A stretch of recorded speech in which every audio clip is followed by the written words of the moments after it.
ప్రభాకర్ రావు విచారణ ఇవాళ్టితో ముగియనుంది. సుప్రీంకోర్టు ఆదేశాలతో 2 వారాల పాటు ప్రభాకర్ రావును సిట్ విచారిస్తుంది. ప్రభాకర్ రావు నుంచి కీలక సమాచారం రాబట్టింది సిట్. రాజకీయ నేతల పాత్రపై ఆధారాలు సేకరించింది. ఈ కేసులో పెన్ డ్రైవ్ కీలక ఆధారంగా మారింది. ఇదే అంశానికి సంబంధించిన పూర్తి డీటెయిల్స్ మా కరెస్పాండెంట్ మణికొండ అని తెలుసుకుందాం. మణికొండ, ప్రభాకర్ రావు విచారణలో పూర్తిగా వేగంగా విచారణ కొనసాగుతుంది. ఫోన్ ట్యాపింగ్ కేసుకు సంబంధించినటువంటి అంశంపై ఇప్పటికే ప్రభాకర్ రావును 2 వారాల నుంచి కూడా సిట్ అధికారులు విచారణ చేస్తున్నటువంటి పరిస్థితి. ఫోన్ ట్యాపింగ్ చేసినటువంటి కేసులు సుప్రీంకోర్టు ఆదేశాల మేరకు 2 వారాలుగా ఏదైతే జూబ్లీస్ పోలీస్ స్టేషన్ లోనే ప్రభాకర్ రావును విచారిస్తున్నారు. విచారణలో భాగంగా ఒక కీలక పరిణామం చోటు చేసుకుందని చెప్పవచ్చు. పెన్ డ్రైవ్ ను పోలీసులు స్వాధీనం చేసుకున్నారు.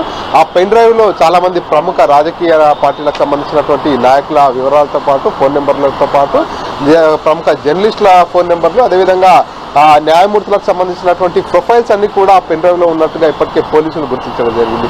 సో ఈ నేపథ్యంలోనే సిట్ అధికారులు విచారణ అయితే వేగవంతం చేస్తున్నారు. ముమ్మరంగా విచారిస్తున్నటువంటి పరిస్థితి. ఎవరైతే ప్రభాకర్ రావును ఇప్పటి వరకు కూడా ఏదైతే జూబ్లీ హిల్స్ పోలీస్ స్టేషన్ లోనే సిట్ అధికారులు విచారణ కొనసాగిస్తున్నటువంటి పరిస్థితి.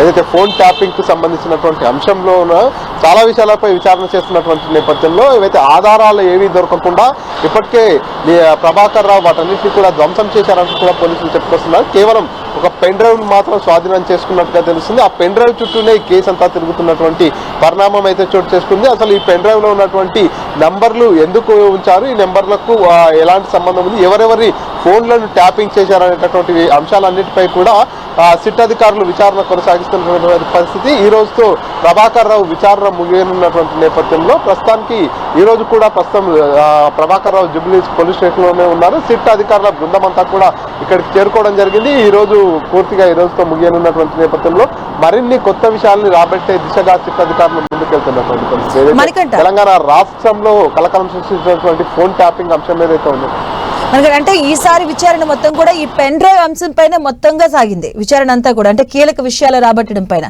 సో ఈ రోజుతో విచారణ ముగుస్తుంది. సో తదుపరిగా పరిణామాలు ఎలా ఉండే అవకాశం ఉంటుంది? ఎగ్జాక్ట్లీ, ఎందుకంటే మొదటి నుంచి కూడా ప్రభాకర్ రావును విచారించేందుకు పోలీసులు సమయం తీసుకుంటున్నటువంటి నేపథ్యంలో కొంత ప్రభాకర్ రావు విచారణకు సహకరించట్లేదు, విచారణకు రావట్లేదు, హాజరు కావట్లేదు అనేటటువంటి అంశాలని పోలీసు వర్గాలు వెల్లడించినటువంటి నేపథ్యంలో సుప్రీంకోర్టులో పిల్ దాఖలు చేయడం జరిగింది. ఈ నేపథ్యంలోనే సుప్రీంకోర్టు ఆదేశాల మేరకు పూర్తిగా పోలీసులకు సహకరించాలి, పోలీసుల ఎదుట లొంగిపోవాలంటూ కూడా సుప్రీంకోర్టు ఆదేశాలు జారీ చేసినటువంటి నేపథ్యంలో ప్రభాకర్ రావు ఇటీవల ఏదైతే జూబ్లీ హిల్స్ పోలీస్ స్టేషన్కి వచ్చి లొంగిపోవడం జరిగింది. ప్రభాకర్ రావు లొంగిపోయినప్పటి నుంచి 2 వారాల పాటు సిట్ అధికారులు ఇక్కడే జూబ్లీ హిల్స్ పోలీస్ స్టేషన్ లోనే ప్రభాకర్ రావును విచారిస్తున్నటువంటి పరిస్థితి. ఈ నేపథ్యంలోనే ఈ విచారణలో పూర్తిగా ఆ పెన్ డ్రైవ్ అనేది కీలకంగా మారిపోయింది. పెన్ డ్రైవ్ లో ఉన్నటువంటి ఫోన్ నెంబర్లు, కొంతమంది ప్రొఫైల్స్ ఆధారంగా విచారణ అంతా కూడా కొనసాగుతున్నటువంటి పరిస్థితి. ఎందుకంటే గతంలో రకరకాల ఆరోపణలు ఎదురయ్యాయి. ఏదైతే ప్రభాకర్ రావు ఫోన్ ట్యాపింగ్ చేశాడు, అందులో A1 గా ఉన్నాడు, కొంతమంది కొన్ని రాజకీయ పార్టీలకు సంబంధించినటువంటి వ్యక్తులు, అదేవిధంగా అప్పుడు ప్రభుత్వంలో ఉన్నటువంటి వ్యక్తుల ఒత్తిడి మేరకు ఇదంతా జరిగింది. ఇందులో చాలా మంది కీలక పాత్ర పోషించారు.